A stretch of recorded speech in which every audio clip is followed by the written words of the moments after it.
Sí, me oís, sí. Me oís bien, ¿verdad? Además es que aquí hay una acústica que se nota con diferencia del resto. Bueno, pues buenas tardes a todas, a los chicos que nos acompañáis. Ya estamos casi en la recta final, con cierto agotamiento, pero con mucha ilusión, yo concretamente en esta mesa, que me toca moderar, porque estoy en el ámbito también de la violencia de género. Entonces, para mí estar en esta mesa es, doblemente gratificante. Y cerrar, porque yo ya termino con esto. Voy a deciros, bueno, 2 o 3 cuestiones logísticas que las tengo que decir, que es el cuestión sobre todo de los tiempos. Las personas que estáis aquí tenéis 10 minutos de intervención. Yo sé que se os va a hacer poquísimo porque cuando nos dan la oportunidad queremos contar mucho, pero si nos ajustamos todo lo posible le vamos a dejar ese ratillo del final del debate, que también es muy rico, y ahí nos podemos explayar un poco más. También pensad que todo va a estar, luego al final va a salir en la página y va a estar publicado, con lo cual nos podemos detener con más tranquilidad a la hora de poder disfrutar de las comunicaciones. Hay 6 comunicaciones, pero hay una de las comunicaciones que va a ser compartida por 3 personas. Entonces, bueno, en la mesa no pueden estar, pero van a utilizar el atril. Entonces, vais a ir viendo que va a haber un poco de movimiento. Entonces, bueno, yo estoy contenta y alegre de que haya podido ser así porque ellas querían estar. No hay sentadas si no hay arriba. Entonces, bueno, pues no sé, yo creo que ya... bueno, sí, comentaros. Las tarjetillas esas que llevamos en la bolsa que nos dieron al inicio para emitir las preguntas, pues si os van surgiendo sobre la marcha, pues dejarlo escrito, no las hacéis llegar aquí, sobre todo por una cuestión de tiempo, es mucho más efectivo, es mucho más rápido. Que vemos que andamos muy bien de tiempo y nos tenemos que saltar un poco esa parte y casi que dialogar porque estamos como muy cerquita, pues también, ¿no? Pero intentamos ajustarnos ahora al inicio hasta que veamos cómo se va desarrollando todo, pues hacerlo de esta manera tal como está protocolizado. Bueno, pues entonces, si queréis, damos comienzo. Y la primera comunicación lleva por título «Nuevas formas de intervención desde el trabajo social con mujeres víctimas de violencia de género, investigación experimental», que la presenta Yolanda García Vázquez, es docente de la Facultad de Ciencias de la Educación y Trabajo Social y miembro del Grupo de Investigación GESIT. Yolanda, tienes la palabra.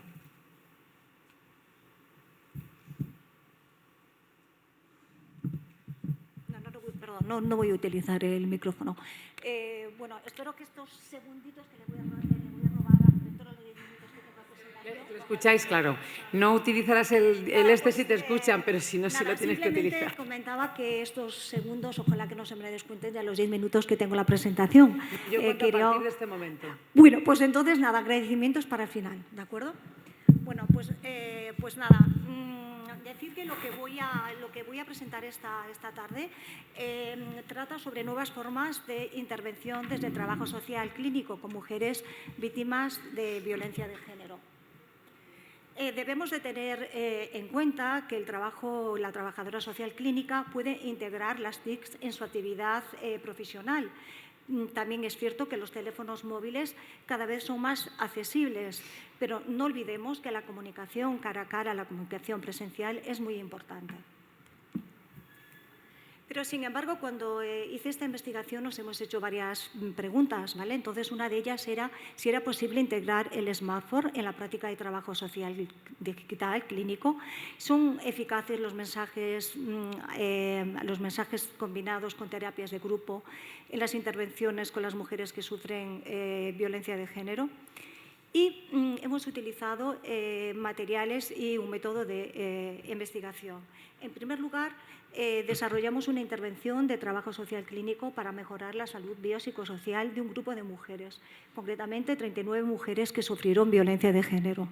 Realizamos una intervención en Galicia y organizamos un programa de postintervención COVID 2019 y combinamos la terapia presencial con la terapia a través de mensajes al teléfono móvil.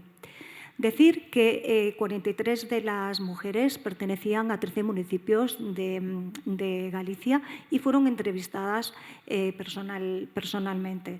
Elaboramos un diagnóstico psicosocial con preguntas elaboradas o relacionadas, mejor dicho, con las inquietudes, con la salud, con el tratamiento médico, con las relaciones sociales, familiares, actividades profesionales, la economía y la actividad física. Y toda esta información que me habían dado en cada una de las mujeres en las entrevistas presenciales fueron complementadas con la información que nos dieron los servicios sociales. Tengo que decir que no todas las mujeres nos habían entregado lo que era el informe social. El procedimiento de la investigación ha sido el siguiente. Nosotros hemos contactado telefónicamente con cada una de estas mujeres para comprobar el envío de los mensajes a sus teléfonos móviles.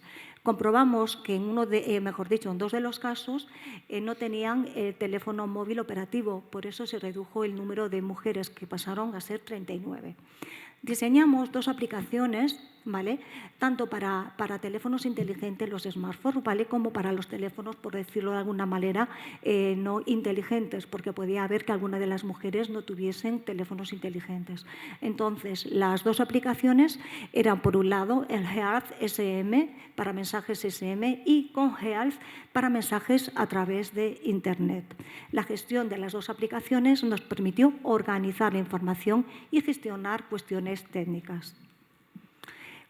Con respecto al procedimiento, la aplicación móvil se descarga directamente en el teléfono desde el Google Play y requiere, lógicamente, permisos de utilización y un código de activación personal. También hay que destacar, ¿vale?, que es importante que nosotros en la aplicación habíamos diseñado un sistema de alerta por el cual las mujeres enviaban, o si nos enviaban algún mensaje con alguna palabra que nosotros supiéramos que corría algún riesgo, nos poníamos directamente en contacto con los servicios sociales. Bueno, en primer lugar, hablar un poco de la terapia presencial, porque, como he dicho al principio, he combinado la terapia presencial con la terapia online a los teléfonos móviles de cada una de estas mujeres. Las terapias presenciales se desarrollaron en 2 sesiones durante el mes de enero del 2020 y en febrero, y en grupos de entre 5 y 7 mujeres aproximadamente tuvieron una duración de 2 horas de promedio por sesión. Las mujeres que no participaron, que fueron 18, todas querían participar, pero presentaron algún tipo de incompatibilidad, por ejemplo, la dispersión o la lejanía geográfica y las obligaciones laborales e incluso la conciliación familiar. Con respecto al envío de los mensajes y los contenidos, ¿vale?, que fue a través de los mensajes a los teléfonos móviles, decir que nuestra intervención duró 4 meses. Entonces, durante los 120 días, 2 mensajes de textos diarios recibían estas mujeres al teléfono propio de cada una, en una frecuencia diaria entre las 9 de la mañana y las 9 de la noche. Previamente habíamos elaborado 4 bancos de mensajes centrados sobre todo en el pensamiento, en la actividad física, en la relación social. Como he dicho al principio, yo he hecho una intervención biopsicosocial con estas mujeres. Algunos de los ejemplos que podemos ver, uno de ellos, era que hay pensamientos que no son sanos y contaminan nuestra mente, identifícalos y ponlos a un lado. Bueno, con respecto un poco a la muestra, bueno, hay que decir que lógicamente estamos hablando de un colectivo que es muy difícil trabajar con ellos, sobre todo, bueno, pues por todos los problemas que conlleva estar trabajando con mujeres que sufren violencia de género. Para esto, lógicamente, hemos tenido que pasar varios comités éticos, consentimientos informados, etcétera, etcétera. Esto es una síntesis del proyecto de investigación. Con respecto, como he dicho al principio, a los participantes, decir que en cuanto a las características, dichas mujeres tenían en común haber sufrido violencia de género. Otra de las características de los participantes era que destacar que aproximadamente el 12,8% se dedicaba a la prostitución, drogodependencia, incluso muchas de ellas presentaban una minusvalía. Todas estas mujeres, eran propietarios de teléfonos móviles y su promedio de edad, por decir alguna de las características, era 42,5 años y estaban casadas y tenían hijos y, sobre todo, menores. Los resultados de esta investigación, repito, es una síntesis de un proyecto de investigación, es que durante el periodo de los 120 días, es decir, de los 4 meses de intervención, las mujeres recibieron un total de 11.597 mensajes, ¿vale?, de los cuales las 39 mujeres siempre respondían a los mensajes, incluso a las llamadas telefónicas, como veremos un poco más adelante. Decir que 9.120 mensajes fueron de contenido biopsicosocial o psicoterapéutico Y en cuanto a los mensajes de respuesta, porque las mujeres me respondían, recibimos 4.913 mensajes que representaban un promedio aproximadamente de 129,3 mensajes por mujer. Bueno, con respecto también a los resultados, decir que el 100% de las mujeres, de los 39 participantes, afirmaron que les gustó recibir los mensajes y que querían seguir recibiendo, y de hecho se le dio la oportunidad de que estas mujeres pudieran grabar y guardar los mensajes que yo le había enviado durante los 4 meses. Destacar solamente que en 3 casos les gustaría recibir mensajes para ayudar un poco a repensar el pasado, y no informaron ningún problema de horarios inoportunos, ni siquiera tampoco con el contenido de los mensajes. Es importante señalar que durante la intervención de los 4 meses, durante la intervención, es decir, al principio, en el medio de la intervención y al final, hemos valorado el estado anímico de estas mujeres, es decir, y hemos comprobado que evolucionó positivamente con la intervención. Decir que fue medida en una escala Likert de 1 a 9 a través de un cuestionario específico realizado telefónicamente, como dije al inicio, a la mitad y al final de la intervención. También hemos evaluado los síntomas de la depresión y la ansiedad utilizando el PHQ-9, que es un cuestionario personal de cada una de las mujeres, y hemos visto que ha ido evolucionando positivamente. Igual que en el otro cuestionario lo hemos medido al principio, al medio de la intervención y al final, para ir comparando todos los resultados.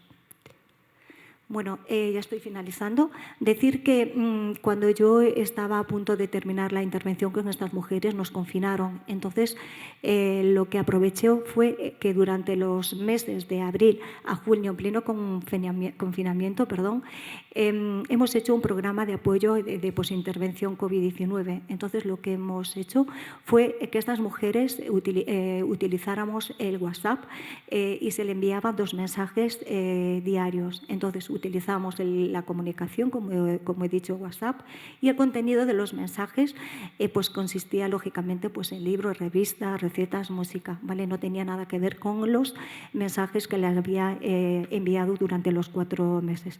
Lógicamente, por parte de ellas, así lo decían, el 100% de las mujeres se manifestaron estar súper agradecidas por durante esos 2 meses de confinamiento estuviesen recibiendo los WhatsApps a mayores de lo que estuvieron recibiendo durante esos 4 meses.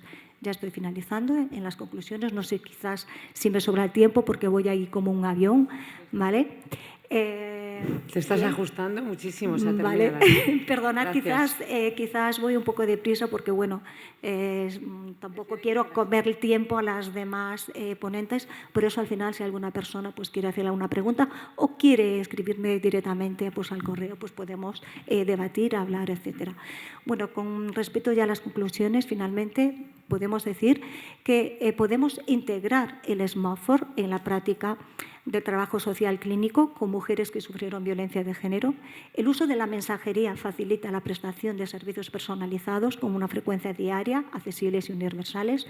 Los mensajes de texto a los smartphones, combinados con terapia de grupo, cara a cara, son efectivos porque cuando yo empecé a trabajar la intervención cara a cara y la intervención con los mensajes, no se trata de una sustituir a la otra, sino complementar. No sé si queda claro esto. ¿Vale? Demostramos, lógicamente, la utilidad del trabajo social clínico en situaciones de crisis pandémica y también es importante señalar la importancia de la formación digital, la colaboración interdisciplinar, porque está claro que, lógicamente, para este proyecto, que es muy largo, ha sido muy completo, hemos necesitado en el grupo de investigación pues, por programadores informáticos, hemos trabajado con trabajadores sociales, con psicólogos clínicos, etcétera. Entonces es muy importante el trabajo interdisciplinar, porque los trabajadores sociales es cierto que sabemos hacer muchas cosas, pero yo soy de las personas que digo que tenemos que trabajar interdisciplinarmente porque para que nos podamos aportar, ¿vale? Y creo que he finalizado. Muchísimas gracias por estar aquí, por estar aguantándonos estas horas después de la comida, casi de la siesta. Y ahora solo me queda un segundo pues, para agradecer al Consejo General pues, la oportunidad que me ha dado de poder presentar mi parte de mi proyecto de investigación. Y como no, siempre lo digo y siempre lo diré, muchísimas gracias, aunque aquí no estén las mujeres con las que yo trabajé, darle las gracias porque si no fueran por estas mujeres que sufrieron violencia de género, yo no podría hacer esta investigación y va por ellas. Muchas gracias.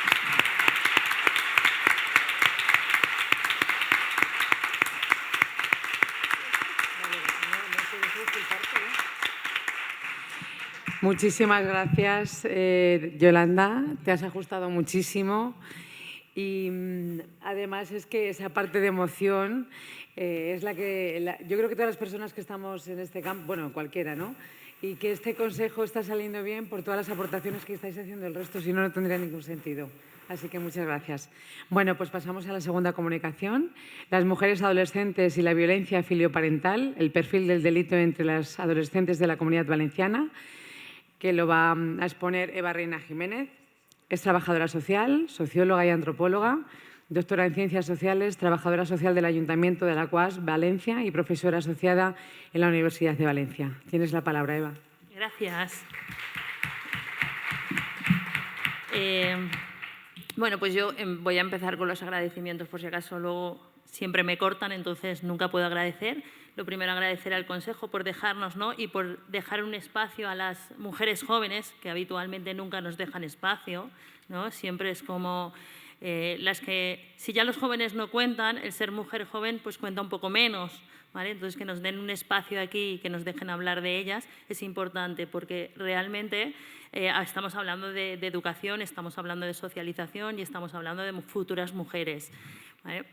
Por otro lado, quiero dar las gracias al Colegio de Valencia, es el con el que vengo, a su junta, que me apoya en todo lo que planteo y digo, y siempre me apoyan. Les he liberado de que estuvieran aquí, pero ellos han decidido estar aquí para ponerme un poco más nerviosa, ¿vale? Y yo ya estaba muy nerviosa y entonces han entrado dos personas que son referentes para el trabajo social en Valencia, ¿vale? Es como somos fans de ellas, ¿no? Y entraba Ana Pollatos y Victoria Belis. Victoria Belis, que le dimos ayer el premio. Imaginaros cómo estoy yo ahora mismo. Tengo la piel de gallina. Así que, si me sale mal, por favor, disculparme, por favor. Ana, todos, disculparme. Lo voy a intentar hacer lo mejor posible. Estoy empoderada, como decían ayer, ¿vale? Y a partir de ahí... Sí, pero yo es que los quiero mucho y no quiero defraudarles nunca, ¿vale? Entonces, bueno, pues os cuento. Yo hago una investigación para un doctorado, queríamos ver el perfil de las chicas, ¿vale? ¿Por qué? Porque siempre hablan de un perfil, pero hablan de un perfil masculinizado. El 80% de los adolescentes que cometen un delito son chicos y solo un 20% son chicas, por lo cual realmente el perfil que existía era de hombres. Sacamos el perfil de mujeres y entonces nos damos cuenta que el 45% de esas chicas son sentenciadas por un delito de violencia que se llama filioparental. A mí me gusta llamarlo filioparental y filiomarental. Y veréis por qué al final, ¿no? Entonces dijimos, bueno, ¿qué está pasando con estas chicas? ¿Qué está sucediendo, no? Vamos a conocerlas un poquito más. Y a partir de ese doctorado surge una investigación de conocer a estas chicas. Cogemos sus expedientes, las conocemos con los datos que existen, ¿vale? Y empezamos a elaborar un marco teórico del cual os voy a contar 3 rasgos, poquitos. Como veis, no he hecho Power, he dicho los focos a mi persona y así me miráis todos. Si me equivoco, pues lo hago a todo lo grande, para que lo veáis bien, ¿vale? Entonces, los 3 aspectos más importantes del marco teórico son, por un lado, definir qué es la violencia filioparental, filiomarental. Cuando hablamos de violencia no estamos hablando solamente de violencia física y violencia verbal, estamos hablando de violencia no verbal, pero sobre todo estamos hablando de esa violencia que se ejerce, por ejemplo, hacia los muebles, hacia las puertas, esas amenazas veladas que hacen nuestras jóvenes, ¿vale? Estamos hablando de ese tipo de delito. ¿Por qué? Porque cuando nos llegan ya y tienen una sentencia firme, el delito es mucho más grave, pero realmente el delito empezó con una amenaza, con levantar un puño, con pegar un golpe en la puerta, con salir por la puerta y cerrar de golpe. Entonces, queríamos ver dónde empezaba, ¿no? Porque también luego veíamos que cuando llegaban al juzgado, llegaban después de llevar realizando ese tipo de conductas cerca de un año, año y pico. Es decir, que podíamos haber trabajado antes con ellas. Pero no habíamos, o las familias no ven eso, aparte de la vergüenza que les da reconocer que sus hijas le están agrediendo, no veían ese delito como tal. Ese dato es por un lado. Por otro lado, los conflictos que tienen habitualmente estas chicas. ¿Qué tipo de conflictos tienen con sus familias? Pues habitualmente, y lo tengo escrito para que no se me olvide ninguno, un poco son las relaciones familiares, ¿no? Las típicas fiestas a las que vamos, llevamos a nuestros adolescentes, no se relacionan con ningún miembro de la familia o con determinados miembros de la familia mayores, ni les saludan, ni pasan un rato con ellos, y todo eso nos genera a los adultos un poquito de angustia y enfado. Por otro lado, el cumplimiento de normas. Es sabido que los jóvenes, sobre todo las chicas, no quieren cumplir las normas. Las tareas de la casa, hacer lo que los adultos le pedimos. Buscan nuestro reto, buscan ese reto. No es que no lo quieran hacer, pero es lo que más conflictos nos crean a nosotros. Las situaciones escolares, por supuesto, que no hagan los deberes, que se comporten mal, que nos llamen de los institutos. Las conductas éticas y morales, el tema del consumo, el tema de sus primeras relaciones sexuales, todo eso también crea mucho conflicto, pero sobre todo el que más conflicto crea son las de las actividades sociales, es decir, ¿qué hace mi hija cuando sale de casa? ¿Con quién se junta? ¿A qué hora sale? ¿A qué hora vuelve? ¿La dejo salir por la noche o no la dejo salir por la noche? Es el mayor conflicto y a partir de ahí suelen surgir grandes batallas campales, que si no estamos formados los adultos, pues vamos a tener serios problemas. Y como último dato, que está muy relacionado y veréis en las conclusiones por qué, hablaríamos de los estilos educativos que tienen este tipo de progenitores y progenitoras. Habitualmente hablamos como de tres tipos. Está por un lado lo que se llamaría el permisivo liberal, es ese sobreprotector, que no pone normas, que le sabe mal que a sus hijos o a sus hijas les cueste mucho conseguir las cosas, por lo cual se le facilita, ¿no?, la vida, se le facilita tanto que llegan un momento a exigirnos las cosas. Por otro lado están justo los contrarios, los autoritarios, los represivos, ¿no?, aquellos que marcan y nos marcan tanto que nos venden en una burbuja de sobreprotección, la cual queremos explotar como locas las mujeres. ¿Vale? Y finalmente están esos que se llaman negligentes ausentes. Son los papás que no están, que dejan en manos de otros adultos la responsabilidad de educar a esas menores, ¿no? Y con todo ese marco teórico nos planteamos, vamos a ver quién son esas chicas.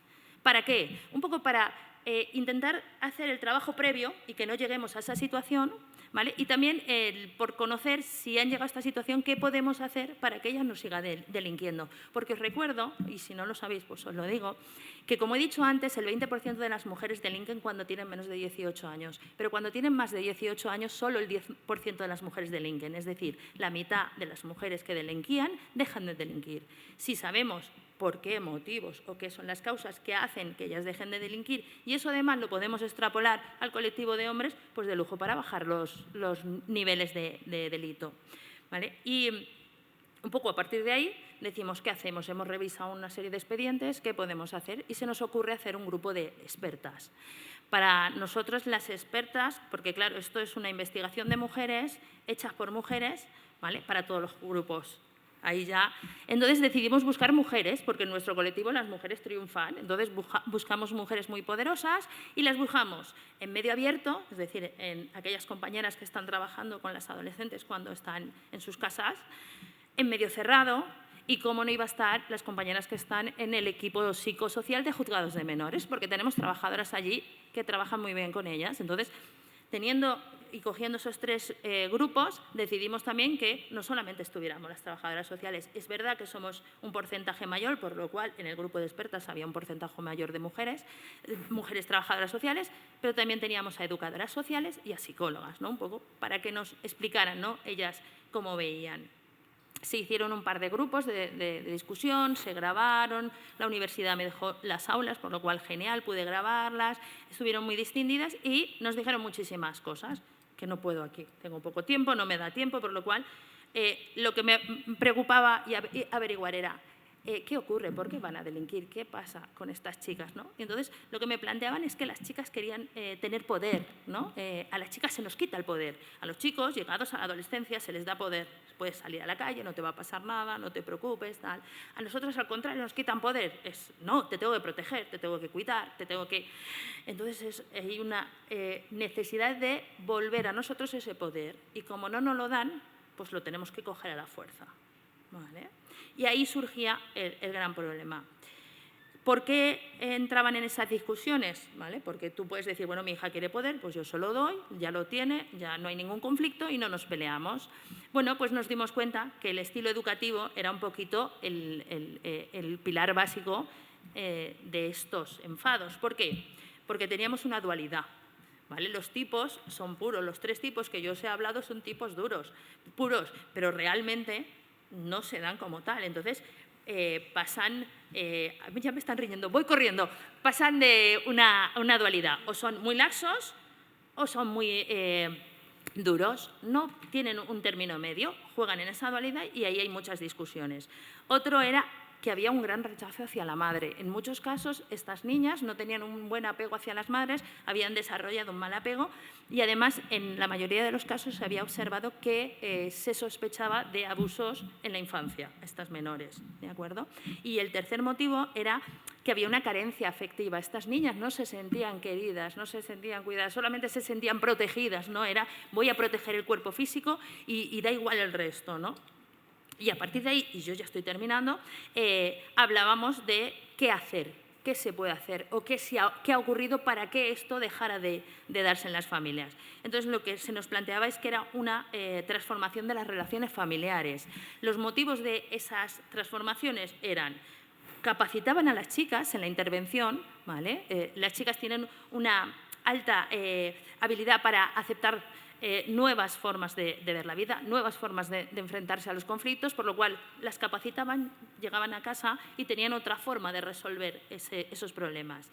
Llegaban a la mayoría de edad y en muchos casos esa mayoría de edad era: eres adulta, te trato como una adulta, dejo de ponerte cualquier norma que te ponía hasta hace 2 días cuando tenías 17 años, 11 meses y 28 días. Ahora ya eres adulta, sal, haz lo que quieras. Claro, yo ya no tengo esa presión, no tengo que pelearme.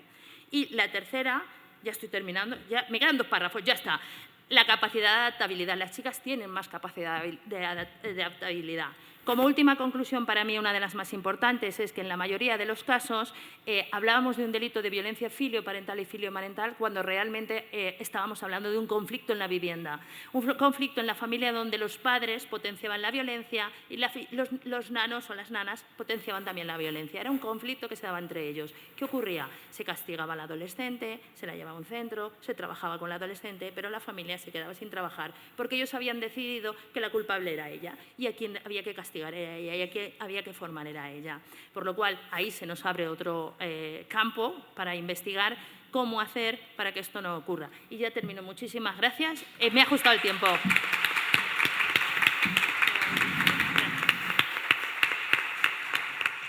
De todas formas, te has ajustado, te has ajustado. Yo estoy encantada. Como vayáis a este ritmo, o sea, esta mesa va a ir como la seda. Bueno, pasamos a la tercera comunicación. El título es Intervención y prevención desde el trabajo social penitenciario en programas y talleres de violencia de género. Aquí son tres compañeras las que van a intervenir. Las presento en el mismo orden de intervención. María Esperanza Sánchez Graus, secretaria general de Instituciones Penitenciarias de Madrid. Laura Tamayo Gallego, trabaja en el Servicio de Gestión de Penas y Medidas Alternativas de Tenerife. Cristina Filardo Llamas, que es la que está a mi izquierda, trabaja en el Centro Penitenciario de Topa, Salamanca. Tienen una experiencia entre 17 y 33 años en el ámbito social penitenciario, con hombres que ejercen violencia de género y mujeres con vulnerabilidad a la violencia de género. Están colaborando con la Secretaría General de Instituciones Penitenciarias en el diseño, creación y coordinación de programas y talleres específicos de trabajo social y de violencia de género. Tiene la palabra María Esperanza, que ya está preparada.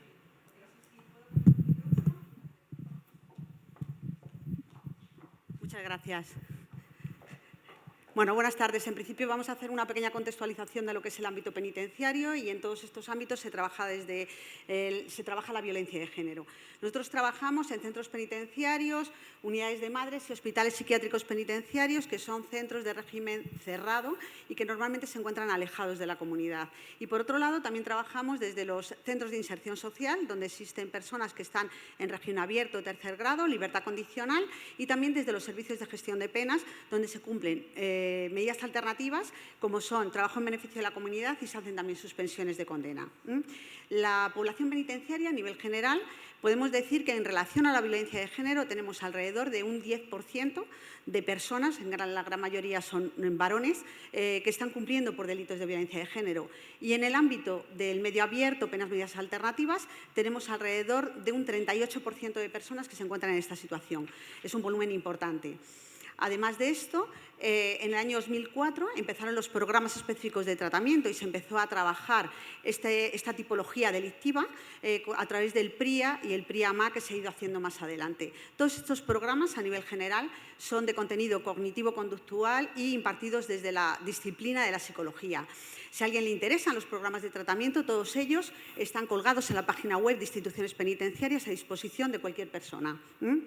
¿Qué ha pasado? Pues que a lo largo de todo este tiempo, como bien decía, estos programas son desde el ámbito cognitivo-conductual, pero el trabajo social no ha estado presente. Este trabajo social se ha caracterizado durante este periodo de tiempo porque quien se ha implicado en estos programas de tratamiento ha sido voluntariamente, haciendo material con contenido y herramientas propias del trabajo social de forma voluntaria y a nivel general con poca participación y como subordinados al ámbito de la psicología. Últimamente, en los últimos 3 años, ha habido un cambio importante que ya va a contar mi compañera Laura. Qué rápida, Esperanza. Bueno, pues precisamente vamos a focalizarnos en estos últimos años, donde se han creado diferentes iniciativas en las que ha participado el trabajo social desde el principio. Una de ellas es este taller que se llama Taller Regenerar, 10 claves para crear relaciones de pareja igualitarias, que está destinado a hombres que cometen delitos de violencia de género delitos leves. Por un lado, menores de 1 año, privados de libertad o trabajo en beneficio de la comunidad, menores de 90 jornadas. Este taller lo que pretende es intentar reducir la reincidencia de estos hombres y al mismo tiempo que aprendan estrategias para mantener relaciones sanas y saludables, aprendiendo, como no, nuevas formas de masculinidad más igualitarias. Como os comenté, desde el principio aquí ya sí se ha trabajado de forma interdisciplinar y ha estado presente en el diseño, en la creación y posteriormente en la impartición de estos talleres profesionales del trabajo social. Como os dijo mi compañera, ahí tenéis la página para poder conocer un poquito más este programa. Sí me gustaría o nos gustaría que veáis qué evolución puede tener un hombre que pasa por este tipo de talleres. Y os traemos una de las iniciativas que se hacen en la última sesión. Se les pide que hagan una carta para los próximos participantes que empiezan en la siguiente tanda del taller. Y os ponemos una de las muchas que ellos nos comparten y que en este caso os voy a leer. Sinceramente, cuando inicié este taller, simplemente veía una forma más eficiente de cumplir mi condena, pero es muchísimo más que eso. Tras cada sesión me entraba cada vez más dudas sobre qué cosas daba por sentadas que eran una forma y realmente no tienen por qué ser así. Al haberlas hablado en este taller e ir normalizando y aplicando en mi día a día, me han ayudado mucho. He sido capaz de cambiar una condena por tener una vida más sana para mí y para las personas que me rodean. Escuchando un poco más o siendo más asertivo, en muchas conversaciones simplemente con eso ya hay un cambio a mejor. Porque en un momento de desasosiego, buscar las peores salidas no es la solución a los problemas. Quizás no lo pagas tú y esa es la peor parte. Podríais pensar que es deseabilidad social, pero os comparto que la mayoría de los hombres que pasan por este tipo de iniciativas se les ve una evolución, se les ve un cambio y hacen un reconocimiento de todas esas creencias machistas y comportamientos que tienen de prejuicios hacia sus parejas o hacia sus exparejas. Vale, pero que no solo intervenimos con hombres, sino también con mujeres, y se ha detectado a través de un estudio que se hizo hace unos años que casi el 60% de las mujeres que cumplen condena en prisión son vulnerables a tener delitos de violencia de género. Con lo cual se creó un programa específico para este perfil que lo que intenta es prevenir este tipo de situaciones en el futuro de estas mujeres, trabajando diferentes herramientas de equilibrio emocional, personal y social. Este taller fue creado y diseñado por profesionales principalmente de la psicología, aunque a la hora de impartirlos nosotras también estamos, ya que tiene contenidos propios de nuestra disciplina, pero no estuvimos en el proceso inicial de trabajo. Bien, ¿qué es lo que nos encontramos en el tratamiento penitenciario actualmente? Pues que el tratamiento se centra en la persona, o principalmente se centra en la persona evoluciona, la persona puede generar un cambio, pero esa persona posteriormente, cuando termina la condena, se va con su familia, se va con su comunidad y esa está estática, esa no ha cambiado. Y entonces esa desconexión del aprendizaje detectamos, sobre todo desde nuestras áreas, que es uno de los problemas del éxito del desistimiento delictivo. Y para eso nuestro papel ha sido muy importante y este año se va a presentar, está actualmente en periodo de publicación, el primer programa 2022, el primer programa específico de trabajo social que hay en instituciones penitenciarias. Se llama el programa Alianzas, Intervención Sociofamiliar y Comunitaria, y lo que pretende es trabajar en esto que comenté anteriormente. Por un lado, potenciar las relaciones sociofamiliares de las personas que cumplen condena, entendiendo que el apoyo social, como decimos, es beneficioso para el desistimiento delictivo, y por otro lado, todos estos programas que existen, que no tienen la perspectiva de nuestra disciplina, que la incorporen a través de la participación en este programa. Lógicamente, desde este programa ha estado en su totalidad realizado por compañeras, un equipo de trabajadores sociales, tanto el diseño, la coordinación y posteriormente, ahora que va a estar en fase de pilotaje, pues también van a ser dados por nosotras, por las trabajadoras sociales. Mi compañera Cristina va a continuar hablando de ello. Bueno, pues para explicaros un poco el programa Alianzas, que es un programa pionero, como muy bien ha dicho Laura. Este programa se puede englobar o bien en programas específicos de tratamiento que ya se están impartiendo en la institución penitenciaria o bien de manera independiente. Podemos identificar 3 bloques de contenidos, un primer bloque de intervención sociofamiliar con las personas penadas, un segundo bloque de intervención con las familias o personas de apoyo y un tercer bloque de intervención comunitaria. Todo ello se acompaña al profesional este manual de una parte de seguimiento y son instrumentos para medir el alcance de los objetivos y el grado de consecución de los objetivos y de los compromisos adquiridos. Durante todo este programa se van a trabajar contenidos sociofamiliares, de prevención de recaídas, ¿vale? Y son contenidos transversales a lo largo de todos los programas. Como curiosidad, y ya que ayer yo creo que muchos pudimos disfrutar de un momento mágico durante la cena del Consejo, el programa finaliza con una canción de Rosalén y es algo que quería decir porque, bueno, pues ayer vivimos un momento bastante especial en este sentido. ¿Hacia dónde camina la intervención del trabajo social en el tratamiento de la violencia de género? Hay algunas debilidades, pero somos gente muy optimista y creemos que hay muchas fortalezas. Como debilidades, es necesario, confiamos y creemos que hay que generar equipos multidisciplinares, interdisciplinares y también, como nos han hablado a lo largo de este congreso, transdisciplinares en los programas de tratamiento específico. Y ello pasa porque los trabajadores y las trabajadoras sociales en el ámbito penitenciario nos incluyamos en estos equipos. Aportemos nuestros contenidos sociofamiliares, nuestros modelos de tratamiento propios y nuestras metodologías científicas como profesión. Vemos que ha habido un cambio progresivo del tratamiento, que comenzamos a entender la importancia que tiene el contexto sociofamiliar y el comunitario en la reinserción social. Aquí hay varios compañeros míos y yo creo que estaremos todos de acuerdo en que cuando una persona cuenta con los apoyos sólidos y los apoyos positivos, los cambios se interiorizan mucho mejor y esos cambios permanecen en el tiempo, con lo cual el tratamiento penitenciario va a tener mucho más éxito y la persona no va a tener una reincidencia en violencia de género, que es el objetivo que queremos.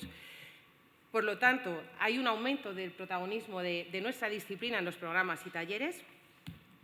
Este programa, Alianzas, es un programa pionero Y nosotros lo que perseguimos es la prevención y perseguimos optimizar el desistimiento delictivo en violencia de género.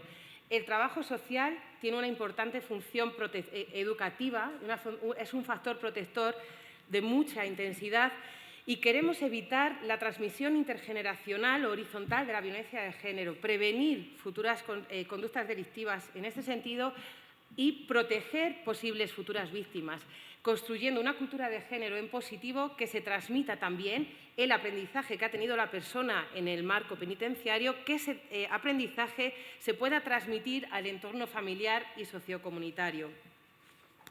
En definitiva, y ya voy terminando, la prevención desde el trabajo social penitenciario va a capacitar y acompañar a la persona en su proceso de transformación, pero además aspira a generar cambios en el origen y en la descendencia, contribuyendo con ello a crear una sociedad más justa, igualitaria y libre de violencia.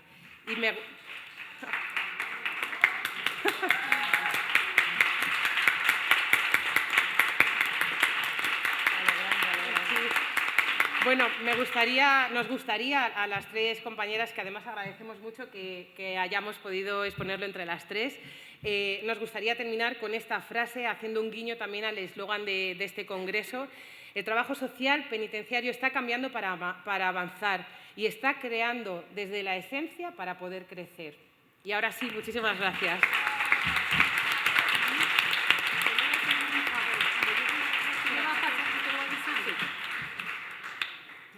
Bueno, yo decir que vamos haciendo pleno, ¿eh? Porque esto es de no tener que llamar a... ¿Me pones el micro? ¿O me dais sonido? ¿Suena o qué? Hola. Ah, claro, no lo he encendido. Fundamental. Es que como los de fuera no hace falta tocarlos, yo pensaba que estos iban solos también. Bueno, pues nada, vamos a dar muchas gracias a las tres por ajustaros igualmente y por haber sido tan ilustrativa vuestra intervención. Pasamos a la cuarta comunicación, la violencia contra las mujeres desde la perspectiva de los hombres que cumplen condena por malos tratos en los centros penitenciarios de Las Palmas 1 y Las Palmas 2. La persona que lo va a exponer, María Teresa Cabeza Alonso, desempeña su labor en el Centro Penitenciario de Las Palmas 2 en Gran Canaria y es profesora asociada en la Universidad de Las Palmas de Gran Canaria. Tiene una trayectoria profesional de 30 años de experiencia con diferentes colectivos de trabajo social. Ella ha querido estar ahí abajo por sentir esa cercanía y que la sintáis a ella. Buenas tardes a todas y a todas. Como bien saben, estos son los resultados de una investigación de la tesis doctoral y lo que se hizo fue entrevistar a 30 internos de Las Palmas 1 y Las Palmas 2, los dos únicos centros penitenciarios de toda Gran Canaria, para ver cómo vivían o cómo interpretan ellos la violencia contra las mujeres como agresores. ¿Vale? Cristina, por favor, muy bien. Son 60 internos, 30 y 30, ¿vale? De cada centro penitenciario. De los 60 hombres encuestados, 36 de ellos cumplen condena por violencia hacia las mujeres y 24 hombres encuestados cumplen condena por quebrantamiento de la orden de alejamiento. De los 60 hombres encuestados, 26 refieren, quédense con los datos, por favor, que es importante. De los 60 hombres encuestados, 26 refieren haber ejercido violencia contra una mujer, bueno, contra las mujeres. Y 34 hombres niegan haberlo hecho, 34, ¿vale? Cristina, por favor. De los 26 que sí han ejercido, 14 de los encuestados han respondido que sí, pero sin especificar el tipo de violencia. De los 10 siguientes que manifiestan haber ejercido violencia contra las mujeres, han dicho que ha sido violencia psicológica. Y por último, 2 afirman haber sido violencia física. ¿Vale? Dentro de la violencia psicológica, por orden de prelación, insultos y discusiones, vejaciones, violencia verbal por motivo de alcohol y droga y violencia psicológica. Violencia física, uno por asesinato y otro por agresión física. Si han ejercido violencia contra las mujeres, lo que hice fue agruparlo por bloques, ¿vale? El por qué. El primer bloque de respuesta refleja que el motivo de la violencia ejercida es debido al consumo de alcohol y droga. Ya debatiremos sobre ello. El segundo bloque de respuesta refleja que el motivo de la violencia ejercida es debido a la provocación y al maltrato que los agresores han recibido también de sus víctimas. Un tercer bloque de respuesta refleja que el maltrato verbal, quédense con este dato que es importante, es menos dañino que el maltrato físico. ¿Desde cuándo hay 2 clases de maltrato? Bien, minimizando por ello la violencia hacia las mujeres según el tipo de maltrato ejercido. Minimizan. Si es psicológico no es dañino, pero si es físico sí lo es. ¿Vale? Cuando se les pregunta si son personas agresivas, fíjense, de los 60 encuestados, cuando se les pregunta si se consideran, por norma general, una persona agresiva, responde que no lo son, ¿vale? 56 de ellos, 4 lo reconocen. ¿Seguimos, Cristina? Entonces, ¿cómo justifican ellos el ser eso, personas agresivas? Bueno, un primer grupo conformado por aquellos encuestados que se consideran, ¿por qué se consideran ellos que no son personas que no son agresivos? Se consideran personas tranquilas y no violentas. Y fíjense cómo lo explican. No me considero violento. Puedo decir que en 19 años de prisión jamás he tenido una pelea. Jamás. Es más, de bueno soy estúpido. Soy muy familiar y amigo de mis amigos. No me considero una persona violenta ni agresiva. Todo lo contrario, me considero una persona tranquila y atenta. No, me gusta dialogar y respetar la otra opinión. No, una persona humilde y buena con todo el mundo. Seguimos. Otro segundo grupo conformado, que no se consideran violentos e indican que si en alguna ocasión lo han sido, hay una causa justificada para ello. No, tendría que conocer a fondo mi situación personal para poder explicarlo. No me considero ni agresivo ni violento, solo cuando las situaciones me conllevan. Impulsivo con otros hombres, he tenido muchos problemas. Por norma general no soy una persona violenta, salvo cuando consumía droga. Vamos a cuestionar eso. No, impulsivo sí, pero no violento. En cuanto al tipo de violencia ejercida, dije, quédense con el dato. Cuando profundizamos en el tipo de violencia, aumenta de manera exponencial los hombres que sí agreden a las mujeres, ¿vale? Por orden de importancia, haber gritado e insultado a sus parejas, ¿vale? Seguido del zarandeo y haber empujado a sus parejas. Las amenazas como el tercer tipo de violencia más ejercida y haber abofeteado y tirado el pelo. Cuando les pregunto por el tipo de violencia en concreto, aumenta considerablemente. Ya no existen tantos hombres no violentos. Sí lo son, ¿vale? Continuamos, por favor. Ellos, ¿cómo ven? Ellos achacan su agresión hacia las mujeres a 4 factores. Y por orden de importancia, consumir algún tipo de sustancia, trastornos de personalidad, enfermedad mental, haber sufrido maltrato en la infancia y carecer de recursos económicos. Siempre factores externos, ¿vale? Seguimos. Cuando se les pregunta si la participación en terapia o grupo de ayuda es importante, de los 60 encuestados, que es la parte que las compañeras luego realizan con ellos, han respondido que sí, que han participado en terapias de grupo. 32 internos han respondido no colaborar en ningún tipo de terapia individual y 3 internos confunden el programa con intervención para agresores, bueno, con el programa de deshabituación en el tema de drogodependencia. Cuando se les pregunta si las terapias pueden evitar futuras relaciones violentas, cuando se les pregunta, de los 60 encuestados, 44 internos refieren que sí lo consideran importante. 8 de los encuestados refieren que no son necesarias o importantes las terapias individuales y 8 no responden. Cuando se les pregunta también a ellos qué alternativas ven para erradicar la violencia contra las mujeres, un primer bloque habla de la necesidad de investigar más las denuncias y escuchar las 2 versiones, ¿vale? El segundo bloque de encuestados manifiesta la necesidad de informar y formar desde los centros educativos. El tercer bloque de encuestados comenta la necesidad de realizar terapias de pareja y, en algunos casos, incluir a los hijos y a las hijas. ¿Seguimos? Cuando les pregunto por el delito cometido, ¿saben el término serendipia, no? Que cuando investigas algo, luego descubres algo superior. Pues eso fue lo que me pasó. De una encuesta que realmente se hace en 15 o 20 minutos, se convirtieron en entrevistas en profundidad, ¿vale? De hora u hora y media con cada interno. Y fíjense lo que me respondieron en cuanto al delito cometido por ellos. El primer bloque de respuesta exige una mayor profundización a la hora de juzgarlo y que no se les condene por el hecho de que quien denuncia sea la mujer. Tales como, yo no soy un maltratador, yo respeto a las mujeres porque son las que nos dan la vida. Hoy en día los hombres son más devalorados y además no hay noticias de hombres maltratados. Conozco un caso en el que el hombre se terminó suicidando. Si defendemos a la mujer, hay que defender al hombre y aplicar las mismas medidas si con nosotros, cuando hay una denuncia, van al calabozo, ellas también. Vale, un segundo bloque de respuestas dicen, el interno responsabiliza en este caso a la mujer, a su familia y a sus amistades. Me decía, no, es que ella desde que tiene una amiga ya no es la misma. Es que su familia la apoya, ya no es la misma, ¿vale? Entonces, por estar cumpliendo condena por violencia de género en el centro penitenciario. Por ejemplo, mi pareja me ha denunciado por dinero. Esta denuncia es para cobrar la ayuda, presentó informes psicológicos, mi problema ha sido las mujeres, las drogas y las fiestas. No quiero relaciones. Antes de esta relación tuve una 11 años y muy bien. Hubo informes psicológicos de ella y no supe cuáles fueron las declaraciones de ella. Cuando la conocí, a los 2 días se fue a vivir conmigo. Se debería investigar bien los casos donde hay reincidencia. En mi caso fue que ella denunció por la paga de 700 euros. Ahí lo dejo. Por mujeres víctimas de violencia de género, y esto irá más. Si hay menos paga de mujeres víctimas de violencia de género, habría menos denuncia. Lo dejo ahí también.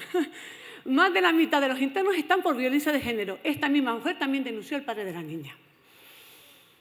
El tercer bloque de respuestas refleja que los agresores también han sufrido diferentes tipos de violencia por parte de sus víctimas. Me he sentido maltratado verbalmente y físicamente, me sentía vejado y en la actualidad estamos separados. Yo lo que tenía era una dependencia de ella.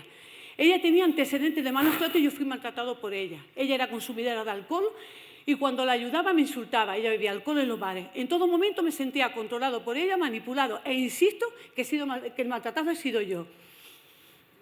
El cuarto bloque de respuesta refleja un amor incondicional hacia la víctima y no se consideran ni agresivos ni controladores. Fui bueno y al proponerle al dejarlo vio que perdía puntos. Para mí ser agresivo es pegarle y reventarle. Frase lapidaria. Lo dejo ahí. Ya se está pasando, ¿verdad? Vale. Lo que hacía era cuidarla y estar con las malas amistades. Y la cuidaba porque la quería. Yo la sigo queriendo, me considero violento, pero verbalmente, pero no físicamente. Ella vivía en la calle, luego se vino a vivir conmigo porque buscaba mi protección. Malentendida la protección, ¿vale? En cuanto al curso de violencia, no voy porque ya no soy ningún maltratador y no estoy dispuesta a que me machaquen diciéndome que lo soy. No nos tratan bien, tratan mejor y tienen más derechos los violadores que nosotros, fíjense. Y yo, ante todo, me considero buena persona. Vale. El quinto y último bloque de respuesta refleja los diferentes factores de riesgo. Ambos consumían alcohol y hubo un trato violento. Después de la denuncia terminé en la unidad de salud mental del Negrín por trastorno mental y en la actualidad tengo una enfermedad terminal. Ambos somos consumidores de drogas. Solo 3 internos reconocen que son agresores. Solo 3. Y no hubo justificación de ningún tipo. De 60 entrevistados. Vale. Por último, cuando se les pregunta qué opinión tienen sobre las mujeres muertas a manos de sus parejas, hay un primer bloque que dice poner fin a estas muertes, buscar soluciones y qué se debe potenciar. Siguen culpabilizando a la mujer a pesar de estar cumpliendo condenas de malos tratos contra las mujeres. Cristina. Y por último, lo siento porque sé que he hecho una carrera endiablada para poderles darle toda la información. Ahí tienen mi correo electrónico, las conclusiones las tienen colgadas en el vídeo, las reflexiones y los retos de futuro. Cualquier cosa que necesiten, por favor, tienen mi correo, porque la información es para socializarla. Y, bueno, no se crean que vine sola, ¿eh?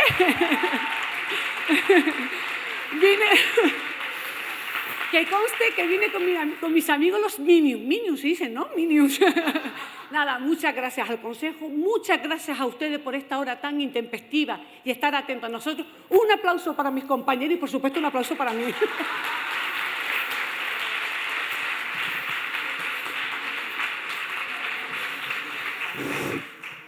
Sí.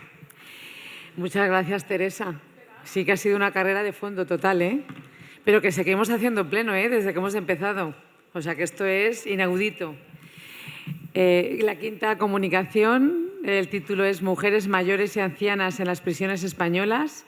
La persona que nos acompaña y que lo va a exponer es Teresa Facal Fondo, trabajadora social, doctora en Sociología de la Universidad de Santiago en Trabajo Social. Tienes la palabra, Teresa. Gracias. Bueno, buenas tardes a todas y a todos. Gracias a la organización también. Y enhorabuena a todas mis compañeras que han expuesto, porque la verdad es que me han interesado muchísimo todas las exposiciones. Bueno, esta presentación la voy a hacer yo, pero el trabajo lo hicimos entre mi compañero Luis Manuel Rodríguez Otero y yo misma. Y antes de empezar con la exposición del contenido del trabajo, sí me gustaría decir que siempre que hay investigación en instituciones cerradas, pues siempre hay una serie de problemas añadidos, sobre todo cuando se trabaja pues, con datos secundarios, usando y reelaborando datos secundarios. ¿Por qué? Pues porque la información es muy restringida, en abierto me refiero, porque no está desagregada, etcétera. Y esto tiene muchas implicaciones, de manera que luego lo veremos en lo que es la estrategia metodológica. Bueno, voy a hacer una breve introducción, hablar de la perspectiva metodológica, los resultados y las conclusiones. Bueno, antes decía que hay dificultades especiales a la hora de investigar en las prisiones. Estoy hablando de dos colectivos muy específicos. Por una parte, personas mayores en el medio penitenciario y, por otra parte, mujeres. La cuestión es que encontrar datos de ambos colectivos es difícil y, por tanto, lo que hemos hecho es una aproximación indirecta, es decir, ver qué perfil tienen las personas mayores que están en las prisiones españolas, qué perfil tienen las mujeres y qué necesidades tienen ambos.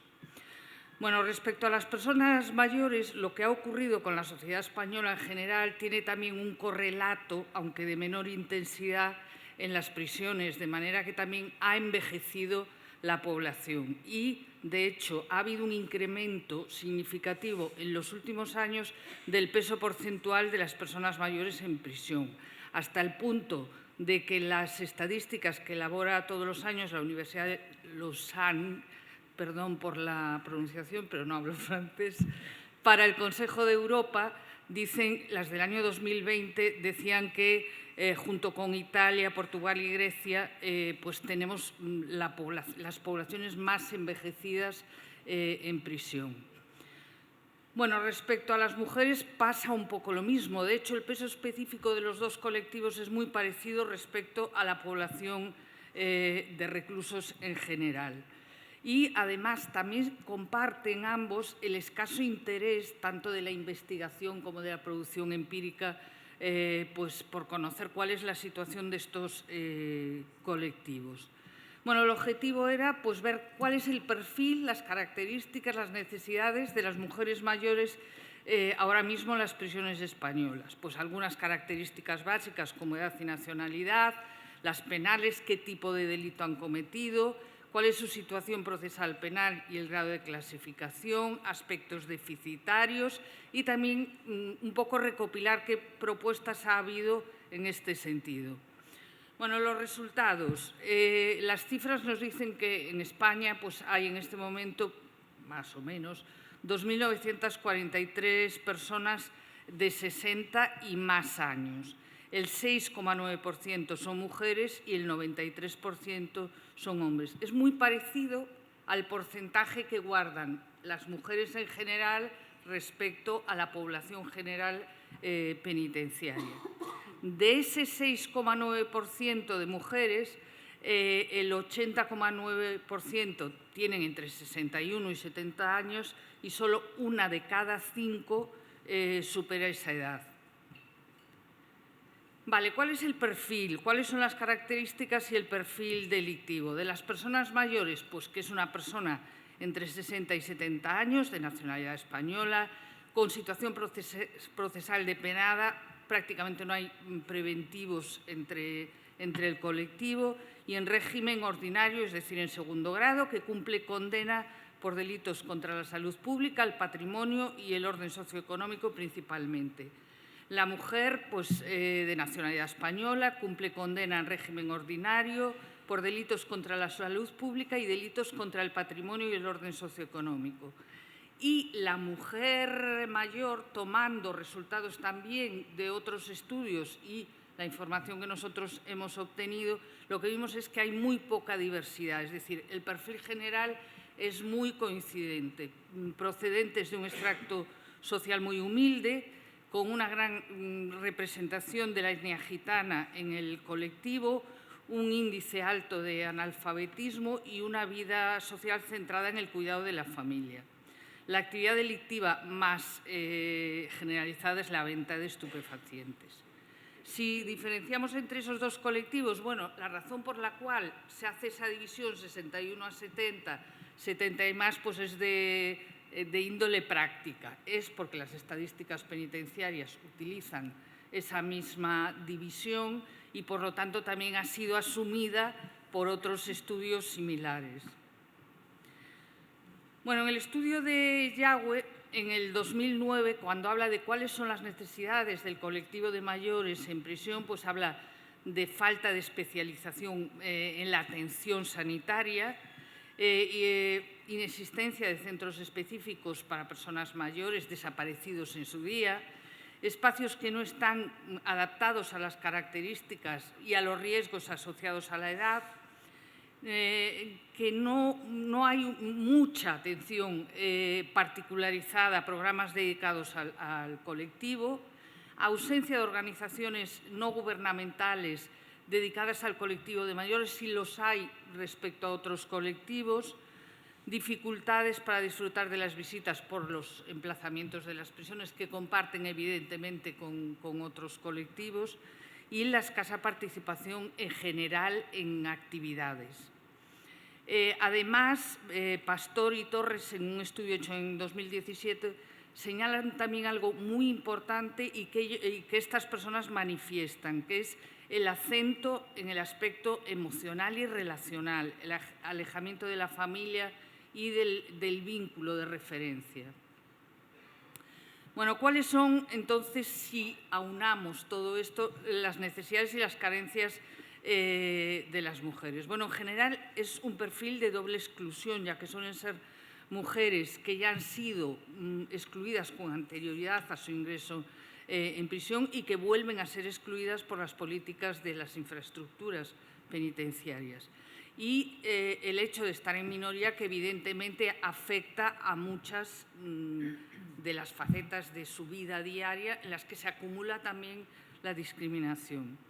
A todo esto hay que sumarle también pues, el alejamiento del medio familiar y social, menos servicios o más reducidos, porque no hay servicios específicos muchas veces para las mujeres, y todo esto también tiene que ver mucho con el tratamiento, menor atención a necesidades específicas, menor posibilidad de acceso a talleres, menores posibilidades de acceso a tercer grado, etcétera. Además, ¿qué dicen las mujeres? Pues señalan sobre todo el desarraigo familiar y los inconvenientes de estar en centros o en módulos ordinarios que no están adaptados para sus características especiales. ¿Cuáles son las propuestas? La primera, desde mi punto de vista, y yo tiro mucho para casa porque hablo también desde el ámbito académico, que es diferente al de la intervención, pues romper con la invisibilidad del colectivo, que sea más fácil también investigar en el medio penitenciario, tener más información, fomentar la investigación, mejorar en general las condiciones de vida, adquisición de destrezas básicas, atención a las necesidades educativas y mejora de la independencia y autonomía personal. Es decir, en definitiva, que sepamos quiénes son las mujeres que están en las cárceles españolas, cuáles son sus problemas y cuáles son sus necesidades. Y con esto ya termino para no pasarme de tiempo. Muchas gracias.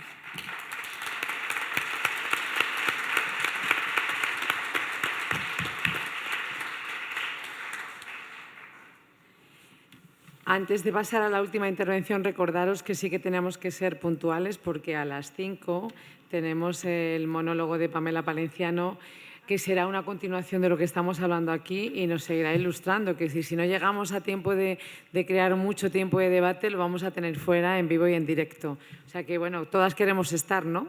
Y todos. Pues entonces vamos a dar paso a la sexta comunicación, intervención profesional desde la perspectiva de género del feminismo decolonial con colectivos de mujeres migradas que trabajan como internas en el cuidado de personas dependientes en Guipúzcoa.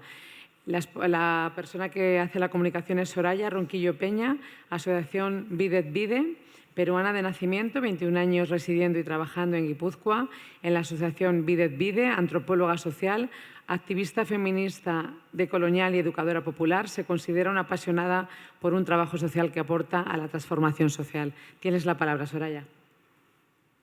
Bueno, muchas gracias al Consejo General por darnos la oportunidad de presentar esta comunicación y también a ustedes, ¿no?, por el horario que significa. presentaré una comunicación basada en la experiencia mía de varios años de acompañamiento a mujeres migradas, sobre todo que trabajan en el servicio doméstico, como internas con personas dependientes. Este proyecto, este trabajo se enmarca dentro de esta asociación Vides Vide, que en euskera quiere decir Haciendo Camino. El CARTEA es asociación. Ejecutamos proyectos subvencionados por la administración pública. ¿No se escucha? Ah, bien, perdón, estoy emocionada. Ejecutamos proyectos desde estas perspectivas, ¿no? Transcultural, interseccional, decolonial, intentamos hacerlo, ¿no? Que nuestros proyectos tengan esa marca, y también bajo el paraguas de 4 de los ODS, ¿no? La presentación que haré será la siguiente, ¿no? La experiencia de intervención con este grupo de mujeres, el acompañamiento a sus itinerarios de formación y de aprendizaje individual, así como un trabajo de grupos que hicimos, ¿no? Para lo cual he utilizado metodologías enmarcadas dentro del trabajo social crítico y feminista, decolonial, lo pongo entre paréntesis porque esa es una apuesta política también para nosotras. También he participado en la coordinación de proyectos de la producción de materiales audiovisuales sobre realidades migratorias, que luego les mencionaré. Hemos basado, ¿no? este trabajo en estos modelos de trabajo social crítico y feminista decolonial como una apuesta política y ética, ¿no? Del quehacer profesional. ¿Por qué? Porque en este caso contribuyen a que las mujeres migradas sean protagonistas de su historia, se parte de un conocimiento situado de su propia realidad, aportan a una reflexión crítica también, tomando en cuenta ese contexto, ¿no? Local, global, transnacional, y también esta sociedad que aún es capitalista, heteropatriarcal, racista y neocolonial, ¿no? Permite también estos enfoques y estas metodologías iniciar un diálogo intercultural y un encuentro de saberes, porque como mi compañera de trabajo, Katia Reinberg, dice, no somos lienzos en blanco, ¿no? Y luego recuperar y poner en valor saberes otros, experiencias como sujetas políticas que aportamos en este territorio que vivimos. Respecto al acompañamiento a sus itinerarios y formación de aprendizaje, hemos hecho actividades o proyectos de asesoría en homologación de estudios. Tengo aquí la chuleta con los datos. Desde el 2010 que ocupamos la Casa de las Mujeres en San Sebastián, en Donosti, y luego ya tenemos un local que nos ha cedido el ayuntamiento, hemos atendido en la asesoría para homologar estudios a estas mujeres a 3.920 mujeres, ¿no? Entonces, es importante mencionar que las mujeres que trabajan como internas tienen estudios secundarios hasta universitarios. Tenemos colegas, ¿no?, que están trabajando como internas porque el proceso de homologación tarda. Personalmente, a mí me tardó 3 años y en esos 3 años pues tuve que cuidar como externa. Y a partir de ello surge, ¿no?, la idea de crear esta asociación. Asimismo, hemos hecho pues acompañamiento a sus itinerarios, no a estas casi 4.000 mujeres, pero sí a un 30%, ¿no?, para que puedan estudiar, no solamente para cuidar, sino también para formarse en otros ámbitos, ¿no?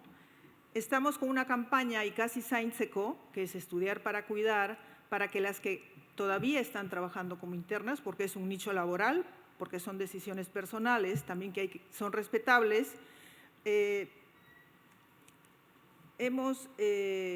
Estamos dando información a 1.120 mujeres, ¿no?, que están trabajando, cuidando a personas dependientes, cuyas familias reciben una prestación y por lo tanto tienen que estudiar, ¿no? Entonces, todo este trabajo lo hemos hecho de manera coordinada con aliadas, trabajadoras sociales de los servicios sociales, que realmente para nosotras pues estamos encantadas con esas coordinaciones, con técnicas de igualdad, de diversidad de diversidad cultural, con asociaciones de mujeres migradas, como mi compañera Maura, que está aquí, que también trabaja en una asociación, y con otras entidades de apoyo a población migrada. Respecto a los grupos, yo he acompañado a varios grupos de mujeres donde hemos reflexionado con temas vinculados a sus realidades migratorias, a esas pérdidas de capitales, ¿no? Cuando les decía, mujeres internas, profesionales que están trabajando en el cuidado de personas dependientes, que es un trabajo digno, por cierto. Entonces, hemos reflexionado, trabajado bajo esa mirada, ¿no?, del trabajo social crítico y feminismo decolonial, esas situaciones de opresión, de discriminación y las estrategias de resistencia también, ¿no? Porque nos interesa que se posicionen como sujetas políticas porque están aportando a la sostenibilidad de la vida, en este caso en Guipúzcoa. Mi papel ha sido el de facilitadora, ¿no?, de dinamizadora de estos espacios. Luego, con respecto a la producción de materiales audiovisuales, como tenemos ese conocimiento situado, ¿no?, de estas realidades transnacionales, hicimos un cortometraje y 2 documentales sobre estas realidades y he coordinado equipos interdisciplinarios, ¿no?, con profesionales de la comunicación, antropólogos también o antropólogas, y lo que hemos querido es que estos sean instrumentos, ¿no?, de sensibilización, tanto para el alumnado, para la población en general, sobre estas realidades migratorias, que generalmente los medios de comunicación masivos no los dan a conocer bajo esta perspectiva nuestra, ¿no? Entonces, asimismo, creemos que estos materiales pueden contribuir o constituirse como materiales de denuncia y de reivindicación, en este caso, de un nuevo modelo de cuidados, ¿no? Porque nosotras, desde la asociación, creemos que este trabajo de internas tendría que erradicarse por las condiciones laborales en las que están muchas mujeres. Y bueno, como conclusiones, ¿no?, de esta experiencia, de esta década casi, decir que perdón, voy a tomar agua.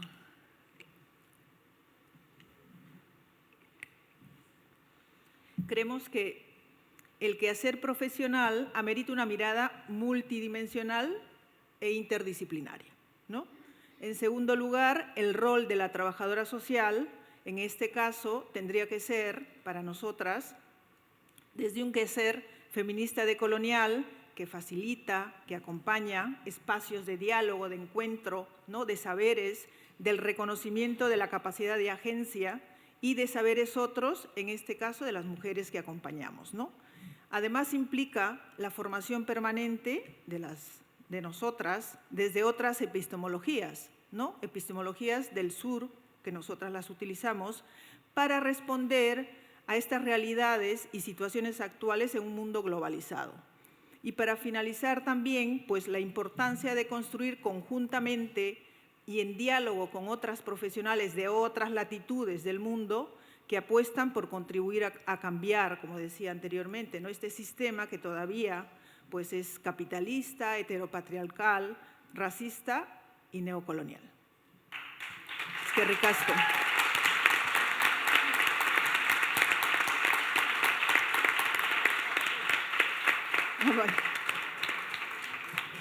Muchas gracias, Soraya, pero yo, por si salimos corriendo, por favor, pido un aplauso para esta mesa por el respeto y el compromiso al tiempo, por favor.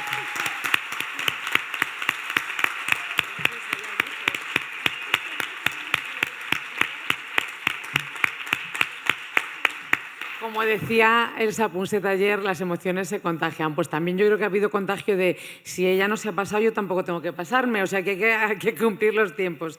Hay aquí, iba a decir 3 preguntas, no, tengo muchas. ¿Estamos en tiempo? Bueno, tenemos 10 minutillos, ¿vale? Y en 10 minutos, si nos vamos contestando lo que dé tiempo. Voy a ponerme las que estaban antes.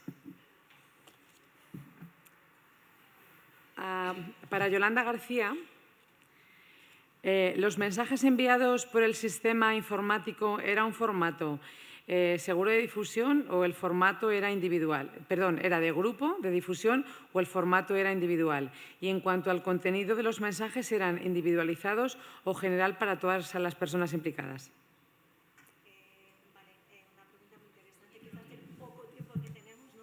Antes era un proyecto de investigación muy amplio, ¿vale?, que duró bastante tiempo.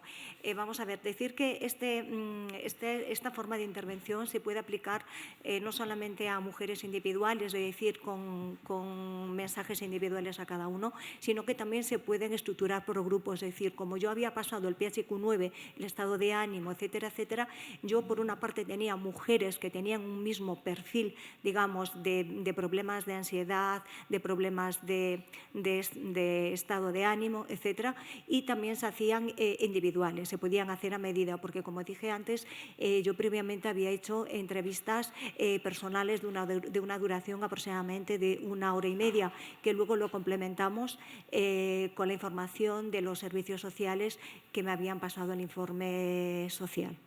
No sé si he respondido porque tengo poco tiempo para responder y no le quiero quitar al resto de los ponentes, si hay para ellos. Esta es una pregunta para todas. Hola. Ya. Esta es una pregunta para todas. Yo sí que contestad una solo, porque si entonces no podemos avanzar. Concretamente, las personas que hayáis trabajado en tema de instituciones penitenciarias, ¿cuál es el impacto de la disminución de la reincidencia en violencia de género en los hombres atendidos? ¿Hay datos?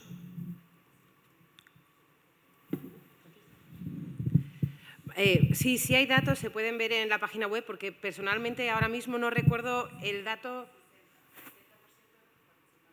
de los 60% que participan en programas. El 60%.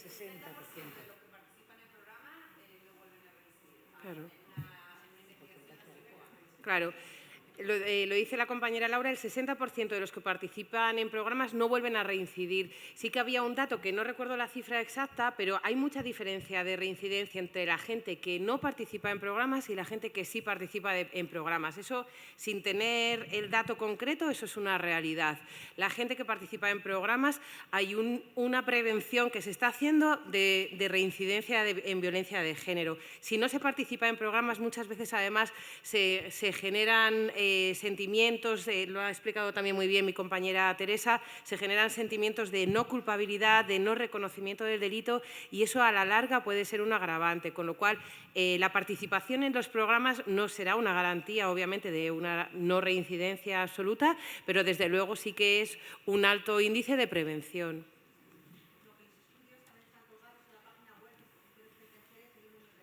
Sí, se pueden, instituciones penitenciarias es muy abierta en eso y toda la información la cuelga en la página web.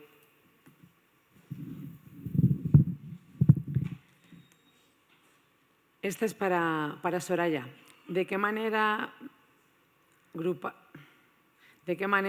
se aborda la gestión del duelo migratorio y posible síndrome de Ulises con las mujeres migradas?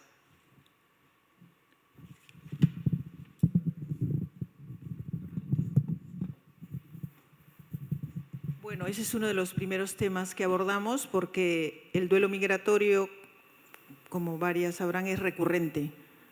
Porque ahora con las nuevas tecnologías que nos ayudan a conectarnos en tiempo real, pero también pues, nos remueven, ¿no? Entonces, estos temas los abordamos en grupo pequeño y coordinamos también con profesionales de la psicología, ¿no?, a través de Casa Mujeres o con los servicios sociales para que puedan complementarse esta intervención.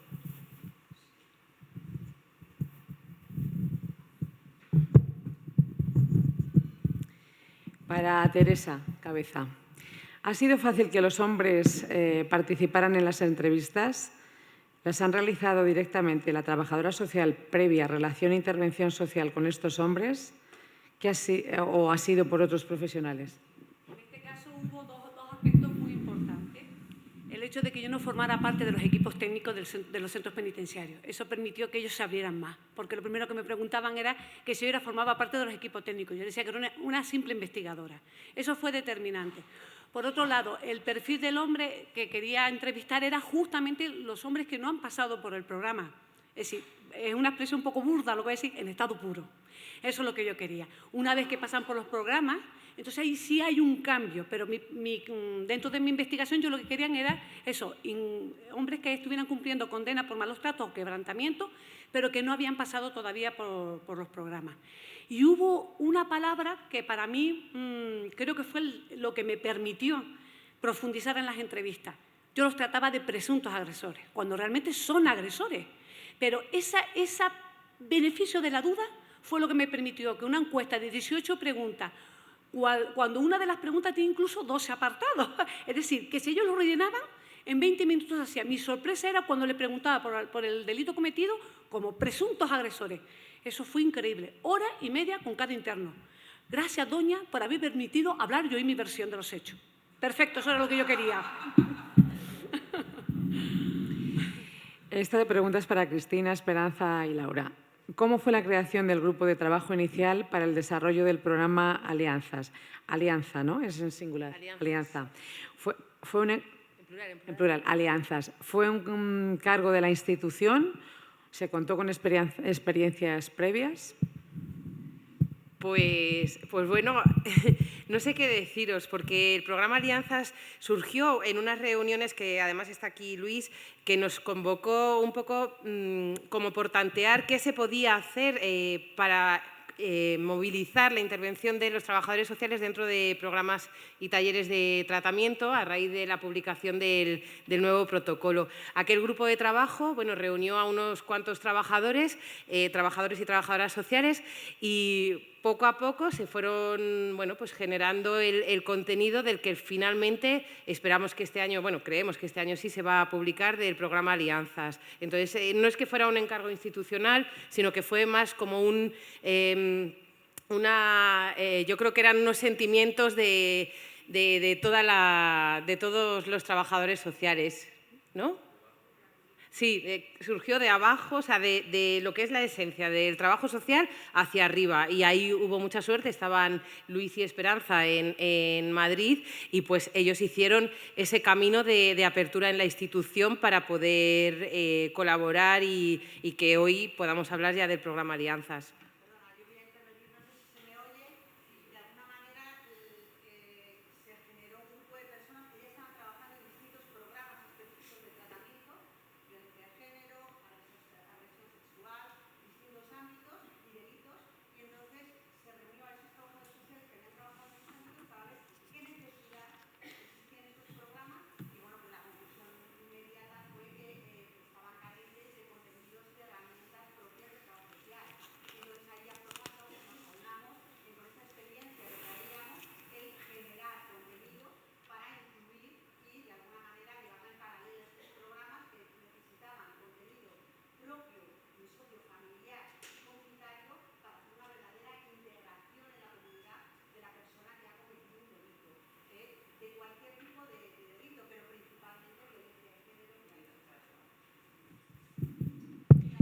Última pregunta que voy a formular para que salgamos con un poquillo de tiempo.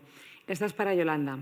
¿Las aplicaciones utilizadas son de uso público? ¿Están en abierto? ¿Podrías repetir el nombre? No están en abierto, como he dicho antes, son apps que están con unas claves, lógicamente, que nosotros le entregábamos a cada una de estas mujeres, eran confidenciales. Y bueno, me gustaría decir una cosa, si me da tiempo. Que como, digamos que en la parte de la exposición de todas mis compañeras, yo he trabajado bastante con las mujeres que han sufrido violencia de género, que por cierto se acompaña con la rehabilitación, la reinserción de los hombres, ¿vale? Me llama muchísimo la atención que, a las mujeres con las que yo me entrevistaba y estuve trabajando a pie de cañón, ellas no creen en la reinserción de las víctimas, y creo que es muy importante que igual se tenga en cuenta un poco la visión de estas mujeres, porque ellas me comentaban que muchas veces el miedo, el sentimiento que tienen ellas, la incertidumbre, y porque han tenido casos de que hombres que ya han pasado varias veces por los centros penitenciarios y que han volvido a reincidir otra vez con los malos tratos. Entonces ellas no creen en la reinserción, por decirlo de alguna manera, de los hombres.